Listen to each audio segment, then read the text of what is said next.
Manziel is back again. I have no idea where he keeps going in these breaks, but hopefully he's well fed like Mouse. Man's gotta eat, all right? Yeah, I get it. No, it was a very fun little break, but a very fun first game we had of this final series. I have to say, it was so interesting to me, and also hearing you guys talk about it a little bit. The difference in like play styles, the execution, right? Both teams were finding advantages in what they wanted. You had Malice, you had Darshan with insane leads of their own, but it's all coming down to a few team fights, to a few pieces of execution, especially those late game team fight calls. I think in particular, macro was something that FlyQuest struggled with. I thought their early game plan of disrupting bot lane went really well. Tomo got hella fed, but when it came to how they wanted to use those 4 men to offset the pressure that Darshan was creating, should they be targeting the Dragon or the Baron? I think they made a lot of missteps. Yeah, it's like an incredibly like unbalanced seesaw in that game, and then unfortunately Cloud9 just like knew the area better, right? Maybe have the nicer park, maybe higher taxes, I don't know what it was, but like even though there were obviously individual pieces where like both teams could succeed, Cloud9 just knew what they were doing with their comp a little bit more, and I feel like FlyQuest overreached in points where they didn't need to, and then maybe didn't reach enough when they should have been earlier as well with the advantages they did have. So not a lot to tighten up, but definitely a game that could have been very different if FlyQuest had made some different choices. Yeah, and I think that's where it begs the question, right? Like, it was crazy to me, and I was messaging Kelsey, our producer, behind the scenes, like, FlyQuest were keeping up with Cloud9. Usually, like, these games this week, you have seen Cloud9 blow up to, like, 20, 30, 40 CS leads throughout multiple lanes through the early parts of the game. This game, FlyQuest were actually keeping up until about 13 minutes into the game when Darshan and Malice just went ahead by like 50 CS, and it just was never close after that. So it's trying to adapt that style. Like, can you keep up with this team? If so, how do you transition that like they transition in? Or do you have another way of attacking the style? I think, you know, there's no way you can stop Malice. There's enough farming junglers in the game. And to be fair to Malice, you know, he still makes plays happen. It's not like he's just AFK leaving his lanes to die. Like, he tried to get down there and disrupt bot lane. It went south one time, and then he was like, all right, you know, bot lane, this isn't the play. He started playing more around Darshan again. Like, to be fair, you know, it's not like he's just AFK. And I think there are enough junglers that he can pull out that I understand getting rid of the Evelyn and the Karthus because they do very specific things that you're not used to playing against. But otherwise, you kind of just have to let Malice do his thing. And I think continue playing around bot lane. Tomo and Diamond looked really good. And Philip, more or less, despite losing the game, didn't, and like that one mistake where he tried to 1v1 Malice, didn't have too many blow-up mistakes, and they lost because he just got destroyed in the side lane. Like, I think their macro with their 4-man is what lost them the game, not Philip losing lane. Yeah, it felt like they like you may want to change stuff because like you feel like you're in this point where you can't do anything like this Fiora, and it's really frustrating. But like Gwen's a great champion. Philip played her really well. I don't know if you didn't expect the bottom lane to do that, and yet you picked that match up and it went great for you. So it's like, I don't know, like, yeah, you could play like Akali or Silas or like something a little bit more aggressive in the mid lane. Maybe you could maybe play Assassin Jungle if you feel like you need to change it up a lot. But like, I don't think you need to like push Cloud9 even more. I just think you need to like play more proactively once you have your lead, right? Well, for me as well, is like I'm a big Jhin lover. I'm a Jhin main. I love Tomo's Jhin. But if you would have gotten that many kills on a Jinx or an Aphelios, I feel like the game is a lot different. And you can play through that, right? Where Jhin is more of a utility, more trying to set up the rest of his team. So I wonder like what kind of style they're going to bring for the AD next time, because Tomo was performing so well. I in particular also like the Blitzcrank. That just feels like a free way to punish teams who, if you're going for split push and they're kind of hugging their turret, trying to be safe, you know, Diamond did break out 2 Blitzcrank games. I feel like that's a great way to try and find an in and just force things to happen.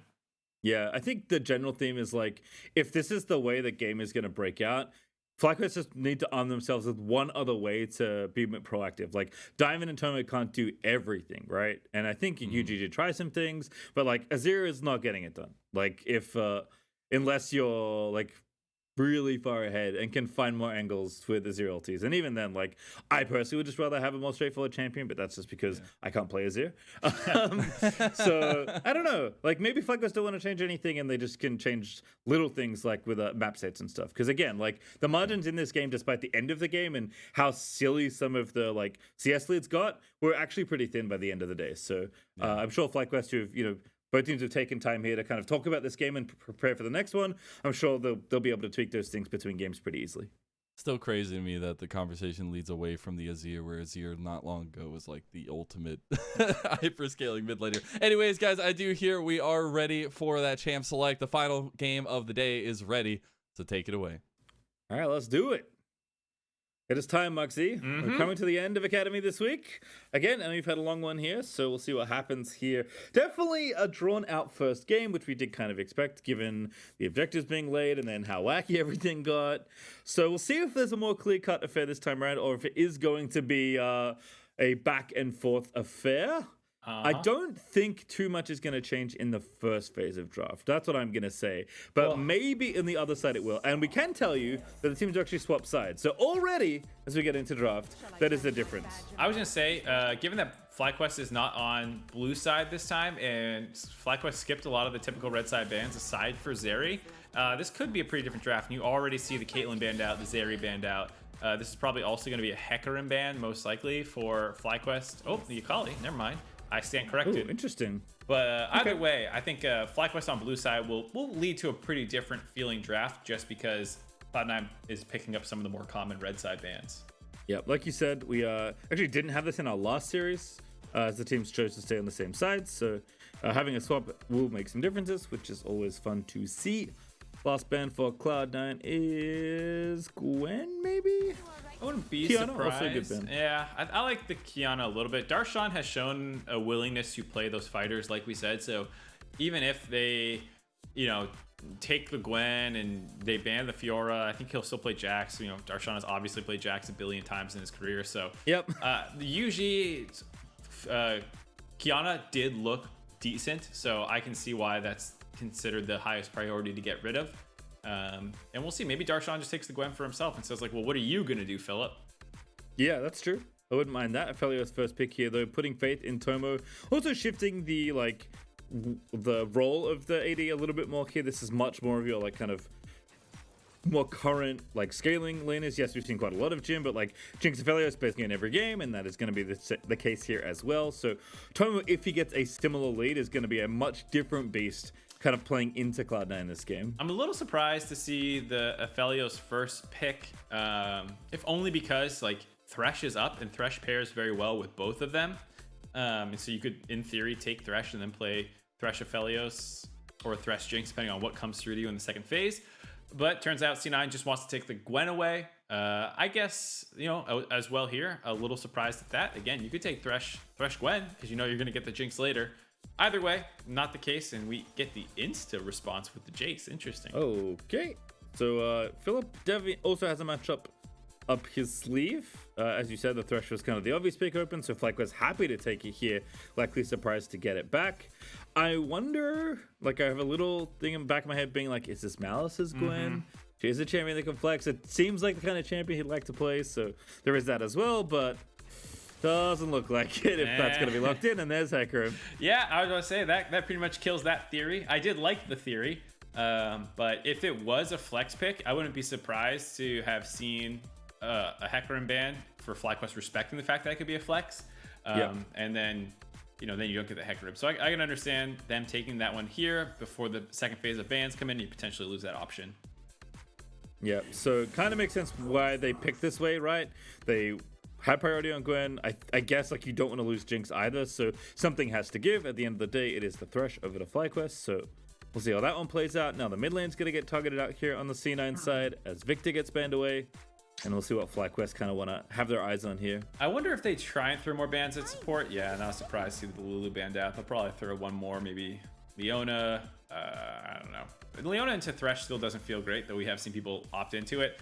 But this is kind of the downside of early taking Malice's champion to make sure it doesn't get banned out, is you mismatch there between jungle and support, and there's a lot more junglers available than there are support. So you see Cloud9 doesn't even care. They get rid of the J4, but that's really the only one. There's still Lee Sin, Xin Zhao, all these things that usually can play. Whereas for the flip side, I feel like the bans that FlyQuest can throw at the support are a little bit more impactful in terms of really limiting your ability to win this lane. It would have been a hard lane to win anyways. That's why Aphelios Thresh is so common, but now there's just no hope without the Lulu. Yeah. I wonder if they even go for another support pair. No, gonna go for Orianna instead. So keeping Copy's control mages out of the pool. Victor and Orianna both out of the game. That's good news for us if we wanted to see a different mid lane matchup. This is also specifically a ban for the Hecarim. Hecarim Orianna is very annoying. That is one of the best enablers in the mid lane that you can get. Lulu also double dips into that kind of enchanter enabler situation for the Hecarim, so I'm not surprised to see that one got rid of as well. And I think Yuumi might be a little too weak in lane. Baby! Hold on here. That's real spicy. Yasuo alongside the Ahri. Ahri, by the way, very excited to see her through. She hasn't gotten through much today, but is left open. That does leave Yasuo open, and Diana to pair alongside it. Makes sense. Double ADs. Diana is the AP jungle. Sets up nicely with the Yasuo. We got a team comp here for FlyQuest. We got a team comp. It is fairly physical damage heavy. Diana, while bringing enough burst magic damage, it's okay. Hecarim, for Malice's build, is usually tank oriented, so he'll be hard to punch through and take down. And they rounded it out with a Rakan. Not too much of a surprise. Like I said, Yuumi probably a little too weak. And the Ahri at 6 has the mobility to potentially avoid some of these Diana Yasuo plays if you're not going to get instantly on top of her. She is a more mobile champion than you often see this combination picked into. Yeah, definitely curious to see how Spyrex fares here. I think lane-wise, he's probably just going to be fine.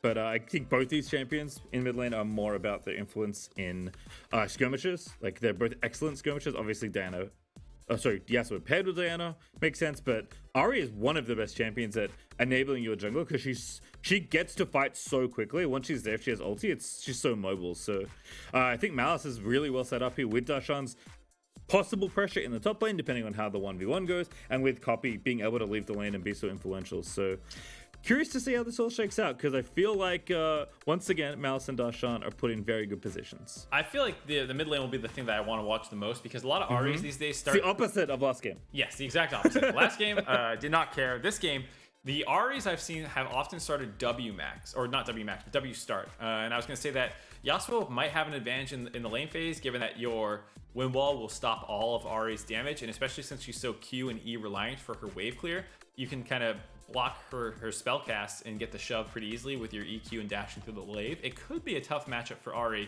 depending on how it goes. I'm just not quite sure if the revamped Foxfire and how cheap it is and how much damage it does and how spammable it is offsets that at all. Yeah, definitely curious to find out here. My first time seeing Ahri since those changes, so very excited to see one of the oldest mid laners in the league. It's funny to think Ahri being old. I remember when she was released and she was like, this champion is BS.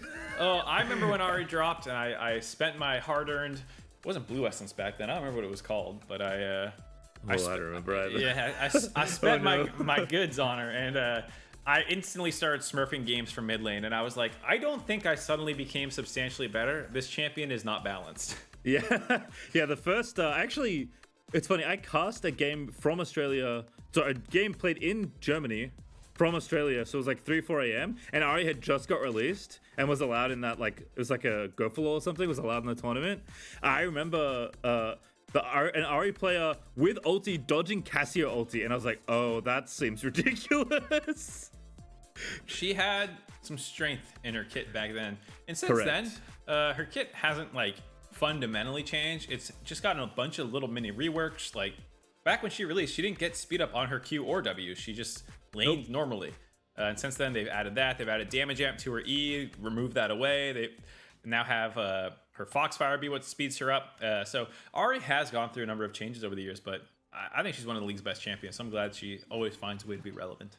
I agree, and shout out to our production team. It was IP, influence points, not influencer points. That's very different. RP and IP, yes. Yep, that was the one, your hard-earned IP. As Isles knock up there in the bottom side of the map, it's Glacial Augment City for Diamond once again. Isles on the Guardian, seems very responsible, given the matchup. As Malice is farming away, I will say that many times, this game. Yep, well, mostly ignore Hecarim pre-6. Probably won't go for too many ganks, especially with how the lanes are expected to go. FlyQuest should win almost all 3 lanes, I would expect, if my read on the win wall interaction with Ahri is right. You know, you're not going to start that way, as we see Spyrex getting aggro right away. Yeah, there's this stuff too. Oh, that was close. No Ignite, of course, for Spyrex. Just the lethal temper here alongside the teleport. Actually, is Ignite for Copy, which is always fun to see. But Spyrex getting the better of that early trade again. Ari's mobility is significantly less without an ulti, where Yasuo's is the opposite. As long as he has E and a minion wave, he's mobile. So it'll be fun to see kind of the different bits of the mobility of both those champions play out as they go through the levels of the laning phase here. But yeah, so far so good for Spyrex. At 6, it'll be pretty crazy to watch them go. Bot lane, oh yeah. Jinx's level 1 shove as, ooh, nice little trade there. The level 1 shove from Jinx with Rocket Form allowed them to get 2 first, but once the kits are fully unlocked, I expect FLYA Stretch to have a little bit better of a lane phase. And the fact that they're kind of pushed up makes them potentially open for a gank, but both junglers are ending their clear down here. Very nice again onto Tomo there for Isles. King laying into him there with some rockets, but couldn't find some potential chompers for additional lockdown. I also wonder if Spyrex didn't have Windwall in that last interaction, because I can't imagine he's not Windwalling that charm, but we'll find out another day. As Malice is here in mid lane, now has Windwall, but it's level 4. So I'm going to guess he didn't have it before, but it doesn't cost him too much, it looks like there. Door and shield keeping him healthy enough, as Malice is there in mid to push them in, and King has to flash away.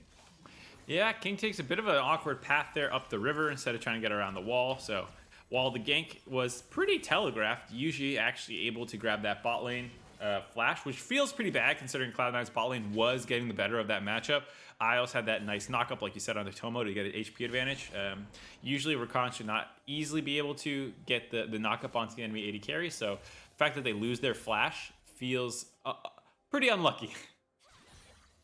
Certainly so, as Malice gets the crab, completes his first little clear, visits a couple lanes. You know, this is always a nice thing to do in this style of jungling, right? Where, yes, you want to farm, but sometimes you want to be around in case you can cover or maybe create some action. But for now, it is just Philip feeling very comfy in the 1v1, but Darshan is keeping the CS respectable, which is what you want to see in any sort of counter matchup. And Hecarim, of course, like you said with this clear, gets double scuttle and then gets to reset and get his clear going again on Krugs. But now we're usually getting close to 6. Hold on here. This is a kill, maybe? Flash Q? Oh, one more! Oh no, Spyrex! Alright, he has the Windwall, so he's fine, but that looked like a kill on my screen. Spyrex just barely misses out. Yeah, that's one that you're going to be so mad you don't end up getting. Ari lives. She's at 13 HP right now after healing up a little bit, so you have to assume that was single digits that he was not able to find the kill on. Spyrex, you know, can't fault him for not getting that kill. He did everything right, just didn't quite have the littlest bit of damage in his favor. Able to survive there for Copy, huge, but Flashes traded does favor FlyQuest. Usually being 6 soon with his flash up, you can just flash on top of Copy and try to get this kill. The only thing is Ari does have all the mobility unlocked once she gets her own Spirit Rush unlocked. Yeah, which will be pretty soon, you have to imagine. Or definitely before Diana can be 6, so you're going to have to play around that. But no Ignite either for Copy, use that in that all-in. Spyrex returns to lane, has the teleport in case he needed it. I think at this point you're just going to use it for like a tempo play in your own lane. Don't think you're not getting unleashed anytime soon. But Spyrex at least has that option if he needs to use it to reset quickly. Bottom side, it is going to be a 3v2, but Hecarim is there. Not level 6 yet from Alice, though. Isles looking for it there as Yuji dives on in, but the exhaust went down. Oh, no, he flashed into the chomper, but Diamond with the lantern's going to make it okay. And now the gravity gone on to Malice, and Malice is just dead. No flash, no ult. What do? You just give Tomo first blood, and now Spyrex letting it rip there is level 6. Has a NATO at the ready. No, he must have used it already. Spyrex not able to follow up there. I am surprised at how that skirmish went. At first, I thought Yuji lost his mind actually going in on the 3 by himself, especially with the exhaust that was already being used. He was able to kite that one out, and then Malice feels like he then made the same kind of mistake going in thinking he could get that kill. And pre-6, no ult, you just get kind of kited out, especially with the Gravitum gun, making it very difficult. The slow that comes in with just the autos as well as the root. Spyrex at it again. Oh, it's so good! Beautiful combo, not enough damage, but Spyrex again, very clean on this Yasuo. Very painful lane, it looks like. I'm not exactly sure if Copy is playing it perfectly, but I'm not sure what the Ahri is exactly supposed to do once Spyrex dashes at you. If you throw out your abilities, he win walls them. If you don't, you just lose the trade normally. So this feels very tough matchup, and one that I'm surprised to see or not have seen more often already with the prevalence of Ahri. Yep, have to agree. So definitely want to keep our eyes out for, but Spyrex executing very nicely here. Copy already burnt the ulti as well, and Yasuo, it's a pretty short cooldown as he finds that extra NATO. Wind walls in, gets charmed. Copy very patient, but still don't win the trade. Like, yes, the wind wall didn't block anything, but you also couldn't throw any abilities. So FlyQuest happy to take that as Malice grabs the Drake. A lot of Ahri lanes, you kind of win through the use of her passive and essence stuff. It's been reworked a little bit, so it's less about just hitting minions and more about last hitting them to get the essence stacks up. But a lot of the times, the Ahri matchups, you're not really threatened from getting to 100 to 0 to completely. It's more about control mages that you're fighting against, and then trying to win out the poke wars through landing charms and your Qs, and then getting the free sustain that you get in your kit. Against assassins, Ahri struggles a lot. Some of her toughest matches have been things like Zed and stuff before, and so it's no surprise to see her struggle into this Yasuo. And this is a bit of a problem for them. You see Yuji taking advantage of that pressure now to be able to steal away a red buff, giving Malice a bit of his own treatment after that last game. Yeah, that's a great way to think about it. Like, Ahri is like not a control mage, but she's some kind of a weird hybrid, as we'll hold that thought. Diamond and King about to have a meeting. Diamond didn't get the message. It's been rescheduled, so King's going to walk away. Yeah. Like you were saying, Ahri has always had this like generalist. She's a little bit of everything. She's kind of a control mage, kind of an assassin, kind of a burst mage. Like what is she completely? She has wave clear. She's side lanes. She can build utility with Everfrost. She's everything. But play pattern wise, what you're saying, it's like you kind of play like a little poke kind of control mage, but your advantage is that you have mobility with your ulti to kind of outplay the other control mages, right? Whereas, other control mages, you just trade ults and then everyone goes back home and teleports to lane, right? Like, not that exciting. But yeah, when someone can get on top of you consistently and just attack you, Ahri struggles. And we're seeing that here for sure. So definitely struggling a little bit there. Also struggling in bot lane, a 20 CS advantage accruing there. Oof. Top side is relatively even, but FlyQuest definitely feel like they have a firm grasp on this game with basically 3 winning lanes. The top side, like we said, hasn't netted them anything quite yet. Oh, good hook. Level 6 for the Hecarim. Gonna have to burn it, but Yuji chases in. Easy pickup. No ulti needed there for Diana. Oh, Malice having a rough game here. No support from his lane, so it's so easy for the enemy to, as we see Darshan trying to do something. Not able to. But yeah, just Malice is not able to get anything done because there's no one who combos well and enables Hecarim. There's 0 enablers on this team, and you don't really have lanes that win.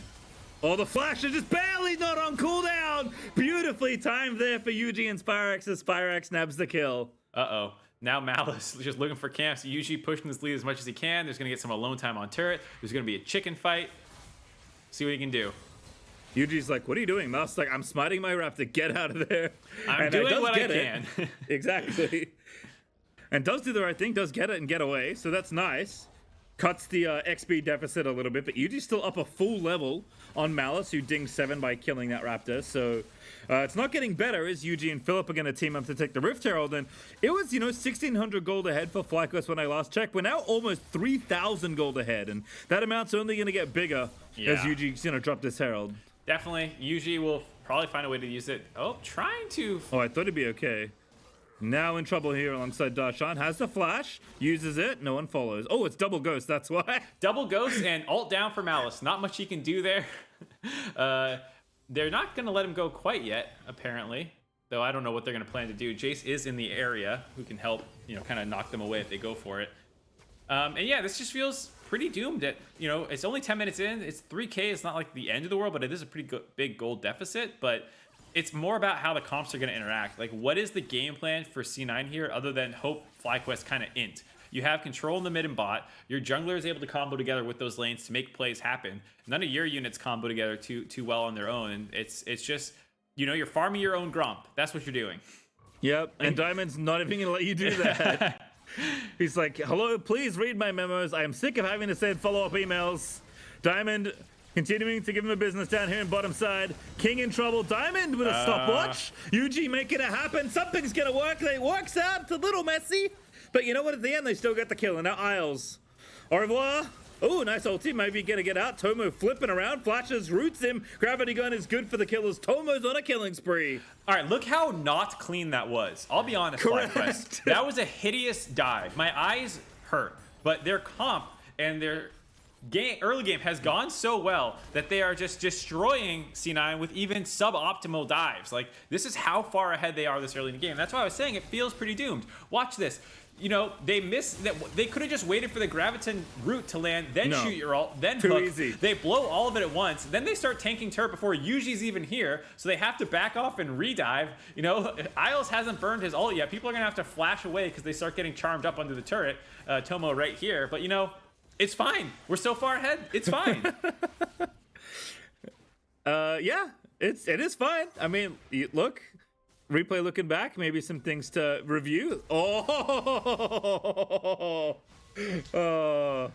okay, that was the eye bleach Mark needed after that dive. Spyrex with a very quick win wall. Yeah, it was pretty necessary too because I was actually kind of going for a wraparound, and so if you're able to get that first bit of chunk on, maybe Isles could have turned it around, but not the case. Now the pressure has flipped up to the bot side or top side, excuse me, since the bot turret's already been taken. Glacial Augment Thresh walks up and flees Isles. Yuji's gonna take the red buff. This is basically what Malice was doing to Yuji last game, but that's because Yuji was like off ganking other lanes, and Malice was just running around farming everything. Malice is trying to keep farming stuff. He's gonna find a dragon here, which is nice here for Cloud9, but a very different setup in the jungle matchup this time around. It's just Cloud9 falling behind basically every point on the map other than top lane, and top lane just doesn't matter enough yet as Malice is able to finish off that Drake. Malice grabs the dragon. That gives 2 for Cloud9. Maybe that's your in, is that FlyQuest stall out their advantage. You know, they stop getting this lead. They make a couple flood plays, and suddenly you're looking at Dragon Soul. But it's still just painful because, you know, how these comps interact. Malice goes in, gets flayed, gets boxed, gets hooked. Who's going in with him? Like, Darshan already has to be flanked. Isles can kind of be set up, and Ari can go in. Like, they can all go in together. But no one wants to really be the first one, other than maybe Isles. And, you know, with how far behind they are, it is scary to go up there. They can't even finish this turret off 1v3. It's taking a little bit of time.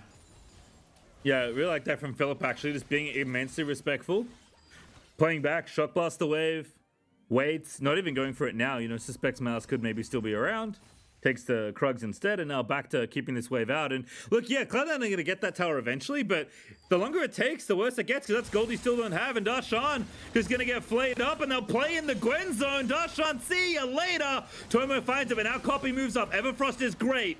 Charm there for Isles is going to make it too, but TP in for Philip. Oh my goodness! The Thunder Blow! They get the combo with the Yasuo and manage to get a kill back as Copy finds the double at the end of the day, but Spyrex still kiting it out. Spyrex eats the Jinx ulti, cues Malice, everybody run, it's a bad time. Here's Yuji though, reinforcing as Cloud9 have to back away. I believe that ends up being a 2-for-1 in favor of Cloud9 as Yuji's here now.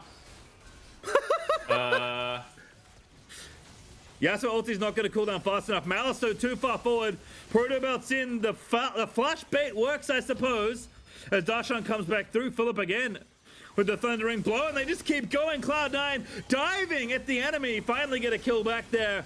Yuji looking like he's going to fall down as well. Not strong enough to fight off the Gwen, as King's going to get the gold he needs, and Philip's going to fall as well. A double kill for King's Jink and a comedy of errors in the top lane. That's exactly what I was talking about, that Cloud9 needed. A mistake by FlyQuest that you punish, you bake this extended fight. It starts out okay by FlyQuest here. You know, 2v1, you get Darshan, you're going to get this kill, and C9 does react quickly. But what FlyQuest could have done here is just kind of let this go. Instead, they TP in. You see Spyrax collapsing, but all of Cloud9 is here first. And Yuji's just stuck in the mid wave saying, I don't need to go to this, do I? But yes, you do. You can't actually win this situation. And for how long this play ends up taking, they end up losing a lot when they could have just sat on the map and grabbed other things as we come back to a fight in the jungle. Yep, once something started up, Cloud9 do manage to deflect it, and FlyQuest back away without losing anything else. I will also credit the proper person that set up that play originally. It was Diamond's Flay that found both, which makes sense, because Jace E can only hit one person. And I said errors, I'll just say comedy. You know, I like that both teams are going for it. It was some fun back and forth. I don't know who's wrong for, like, continuing to make the fight, but maybe they're both right. I don't know. I mean, I think C9 clearly came out ahead in terms of the kills. And it stalls the game out in terms of, my cat has some opinions on that. I don't know if that's coming through broadcast, but he's got some strong opinions on that. He's saying, go Cloud9. I trust your cat. That was exactly what they needed, because now you stall the dragon stacking. Maybe you can get this third one, then you're on soul point, and you slow down FlyQuest accruing these leads. All right, still 5k up, but Cloud9 definitely needed a trade to fall in their favor, and that one did. Rift Herald for UG is going to be collected. Little bounty attached there as well. So, ton of gold here over to Fly, where if Child's presumably going to be able to take down at least a tower out of the deal as well. And we've got Shield Bow done as Spyrex is on split push duty. Tomo's got 2 items here. It's looking good still for FlyQuest, but Cloud9 just need to buy more time. Yeah, they're definitely, not out of the woods yet, as Darshan is getting collapsed on. He's in some trouble. Oh, that was such a nice thundering blow. At it again, Tomo here to finish it off and just spins around with the chakrams. Tomo takes out Darshan. Nicely done there. Finds that free kill. That'll allow them to grab this turret as well. On the opposite side of the map, they're playing pretty respectfully, not wanting to overstep after they made a number of mistakes. And you can see just how good the vision control is for the side of FlyQuest here, having the entire top side warded out. They knew they had to back out there. This will allow them to fall back pretty easily onto Dragon after getting a reset off. And like I was saying, FlyQuest is still in firm control of this game after those mistakes, but it's 2 of those plays if they happen, maybe 3 before you're in trouble. So the first one is a bit of a check, being like, all right, FlyQuest, calm down, play this game out cleanly from here. And that seems to be what they've done. Yep. And a window will close here for Cloud9 if they can't get their hands on this Drake, because it doesn't look like they'll be able to. Up in about 15 seconds. Reset's already in for FlyQuest, and C9, as we said, just can't compete right now on an even playing field. It's very uneven with all the gold that FlyQuest have for themselves. At least so they got some mythics. There's the Copium. Nice. Got Trinity Force on the Hecarim. Feels good, man. Diamond is fighting Copy. Everfrost is out. Diamond, barely missing. Nice ult there from Copy. You kind of hate to see it, though. That's a full combo onto the Thresh, and you do a quarter of his HP, and then you have to ult defensively. That's not what you want from your mid laner. Yep. FlyQuest continuing to take objectives away. There were bounties for Cloud9 to grab. FlyQuest will deny them. Philip's going to get the blue buff. Isles, steal it. Value. Malice here, maybe a kill. Philip getting locked up. Charm is good. Philip, no flash. Bounty claim somewhere else, but we'll keep watching this because Malice finally on the board. Yeah, Malice finds the kill while Gwen was taking the top lane. That's where they grabbed that. Usually he's going to try and punish for C9 overloading the top side of the map. They drop the Rift Herald down here, and they will be threatening the inhib. We'll see how much C9 wants to respond to this, or if they're just going to keep trading out gold. I can see a world where you say, let's just keep splitting the Gwen. I mean, if she gets fed enough, the Jace isn't particularly strong. She might become annoying to deal with in the side lane. The problem is the Yasuo can be the one who decides to start matching her, but at the very least, Darshan is strong enough to contest some of the members of FlyQuest now, which will give them an option in the side lane. Yeah, they're actually looking for the fight here instead. So Darshan's going to get 2 towers. Successful split push there for Darshan's side. And that Rift Herald charge actually got stopped barely before connecting with the tower. So even though inhib turrets do recharge, it is very slow. So don't get that kind of starting chunk onto the tower. Going to have to do the tower the old-fashioned way. But probably at this point, FlyQuest thinking more about Baron. Yeah, they'll be looking to get Baron started pretty quickly here. This is one of those awkward games where you get off to such a fast start. You actually took almost every turret on the map except the top inner, and then you're looking at inhib turrets. And that means that, there's actually a pretty large line that you have to push the minions in. Takes a while, and then, you don't have any objectives to really take. So, right from here, FlyQuest should just start pressuring the Baron right away. Your turn is so strong, and you're far enough ahead, hopefully, that you can kind of tank it up a little bit and then just blow up whoever face checks it, because otherwise you're going to be risking just letting Cloud9 farm relatively safely. You can see Fly actually already setting up for the Baron, as somewhat expected. It is early, but I mean, taking over this vision. No Dragon for 3 minutes, might as well. As Diamond's just going to try and kill every single ward here. Completely blind Cloud9. Isles, that is a little risky, but Fly don't know what's on the other side either. As Jinx Rocket is forced out just for Baron vision. Doesn't even see it. as ult version of the Jinx ult. Yep. Unfortunately, as ult can't be blocked, except by Windwall. Whereas Jinx ulti was blocked by the champion in the way. But I think enough info there for Cloud9 to know that FlyQuest haven't started the Baron yet, and won't be starting it right now. Nope, they're going to back off. Taking it a little slow. I wonder if FlyQuest has ended up a little gun shy after that mistake in the top lane. They're trying to check all the boxes. I think they do want to stay aggressive because you're not anywhere close to the soul point. Only one dragon in their favor. So if you can get in there and force C9 to commit resources and try and kill them when they do this, this is a good timing window by Cloud9 to hop in there, clear out some of those pink wards, and undo basically everything FlyQuest has just spent the last 2.5 minutes doing. There's no advantage that FlyQuest has gotten since basically that bot lane turret push. Yeah, and you know, some damage here from the way it built up, but King clears that out nice and quickly, so... It should regen back up as well. I think turrets still work the way where it's by thirds, and so if you don't take it down to 2/3, it'll heal back up to full, and then each breakpoint, you need to push it below for it to stay there. I think that's how turrets used to work. I think they still work that way on inhibs. I'm gonna say yes. Let's go with it. Yeah. Trust in the Mark Z. As FLYA back to clearing vision here. Now a minute away from the dragon. We'll see how they want to play this out. Sticking together right now. There are teleports available for both the solo laners here on FlyQuest, so can split the map a little bit more if they want. But I think more interested in starting a fight as quickly as humanly possible. As I say that, the solo laners peel off for the 1-3-1 again. So what do I know? Yeah, we'll see. I mean, I think FlyQuest, like we said, getting a little shy, but also C9A don't have any way to start the fight themselves, so it's a lot of staring contests over vision. But like we were kind of saying, Darshan has become a bit of a threat himself, and now is able to drop a turret. So this is starting to put pressure on FlyQuest, being like, hey, you're 4-man stronger, go do something, because if you don't, Darshan's gonna keep getting a lead over this Jace. Yeah, the other thing is, like, you would want the Yasuo to be the side laner, but because he's stronger than the Jace in the 1v1. But you need the Yasuo for Diana, so can't really afford to TP in there when Diana finds the ult angle. So instead, FlyQuest will force them in, start the Baron, leave Jace actually for now. Philip's going back to buy. He's going to run in down mid now as Tomo's fending off minions. But this time is not time that FlyQuest want to be spending. Again, kind of like game one. It's like they have their individual leads. They've built up a really big bank in this game, but the longer things wait, it's now only 3,000 gold ahead. And they are just, I feel like, not playing the map in the way that maybe we'd like them to, which was the same thing we identified in game one. No, absolutely not. There is no reason to give up a free Ocean Drake when you're 3k gold ahead and just put them on soul point.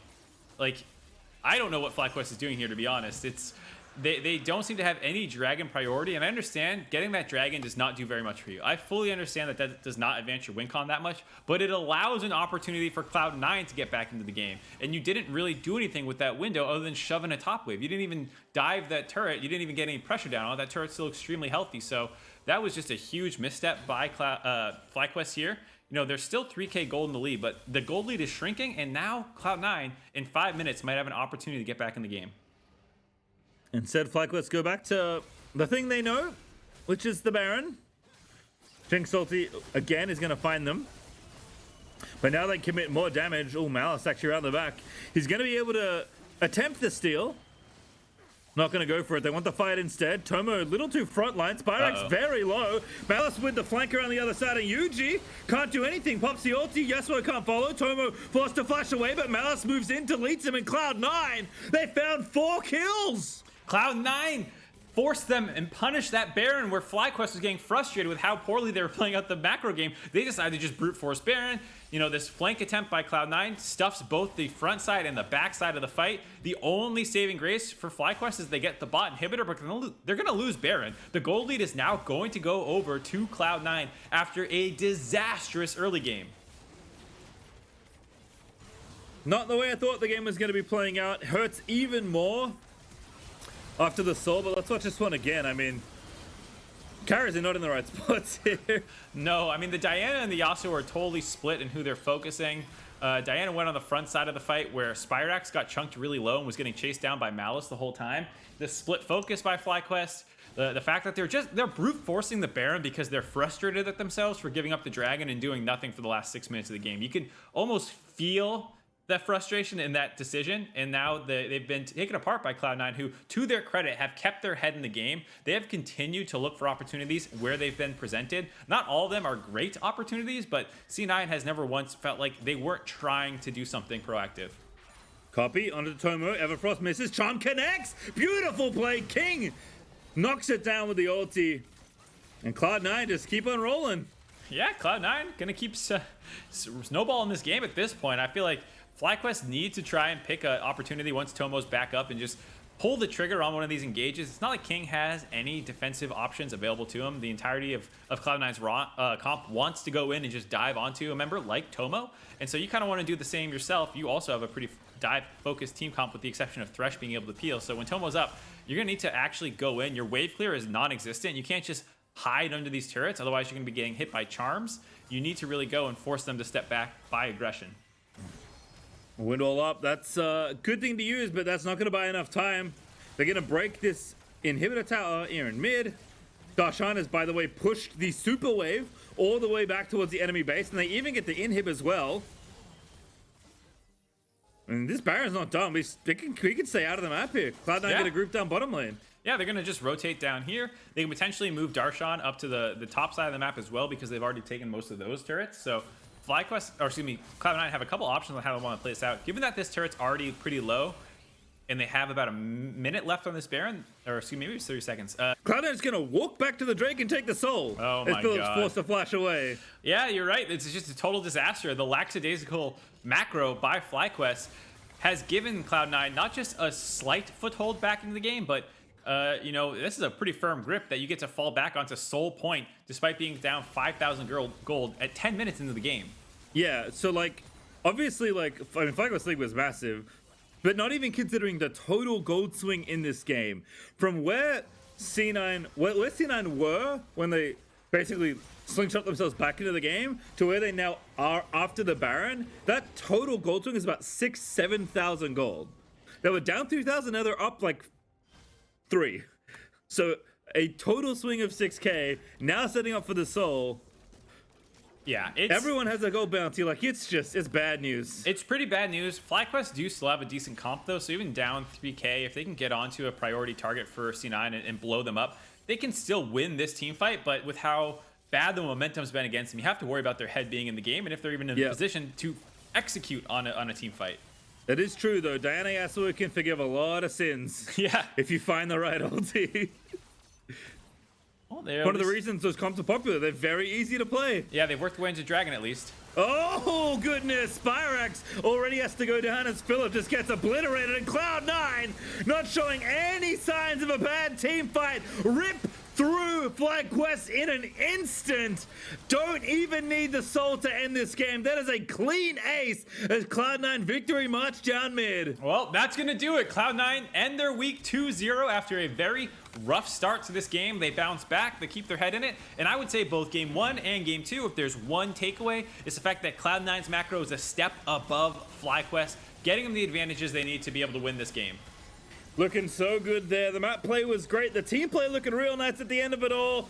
And a very resilient team, a fun one to watch as Cloud9 Academy will finish off with almost a perfect record here in Super Week. 2-0, 1-1, 2-0, 5-1. To finish your week is real nice on the Cloud9 camp. Yeah, you got to be happy if you're a Cloud9 Academy fan. It was not the cleanest game, and I would still say from the draft, you might be a little concerned about like the kind of triple losing lane setup. You know, that should have been a game that gets snowballed very heavily. The misplay in the top side by FlyQuest, the mistakes of macro around Baron as well as at the Dragon. Like, there are a lot of things that went wrong there, but I think it does speak to at least FlyQuest Cloud9 showing they understand how to get back into games, how to exploit some of these teams with Darshan's champion pool and side lane pressure. Malice, you know, even when he doesn't have ideal starts and he's getting his camp cycled on him, finds ways to be relevant in these games. It's very impressive to be able to come back in games like these where you have every reason to lose. Yeah, really good stuff there as we are done with our games, but not quite done for the day. We're going to go to a break, but on our return, we're going to have an interview with a member of Cloud9 Academy.